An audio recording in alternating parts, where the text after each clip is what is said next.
Il-kriżi fis-settur edukattiv qed tispiċċa taffettwa lill-istudenti u lill-għalliema. Edukaturi qed jitilqu mis-settur filwaqt li l-ISCHOOL LEAVERS mhumiex jonqsu. Hekk qal il-Kap tal-Partit Nazzjonalista Adrian Delia meta ltaqa' mal-Union of Professional Educators, il-UPE, laqgħa li saret fid-Dar Centrali tal-Partit Nazzjonalista.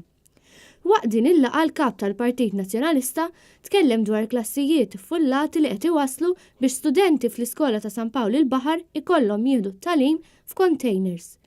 Adrian Delia enfasizza fuq l-ħtieġa ta' aktar rispett lejn l-għalliema u l-edukaturi, speċjalment meta dawn huma l-bażi tas-sistema edukattiva f'pajjiżna. Spjega wkoll kif il-Gvern għandu jikkonsulta mal-għaqdiet tal-għalliema qabel ma tittieħed xi deċiżjoni u mhux jiġu injorati. Il-Kap tal-Partit Nazzjonalista stqar kemm inkwetanti l-ammont tal-għalliema li qed jitilqu minn xogħolhom u kemm studenti qed jażlu li jkomplu jistudjaw sabiex jilħqu għalliema. Il-membri tal-UPE spjegaw kif dawn l-aħħar ġimgħat kienu ta' impenn kbira lihom minħabba l-ammont ta' nies li qed iċemplulhom jinkwetaw fuq dak li għaddej bħalissa fl-iskejjel.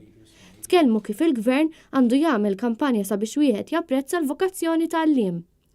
Tennew li jixtiequ jaraw inċentivi sabiex l-istudenti jkollhom għajnuna finanzjarja waqt teaching practice u għandhom jingħataw is-support kollu u mhux isibu bibien magħluqa meta jfittxu l-għajnuna.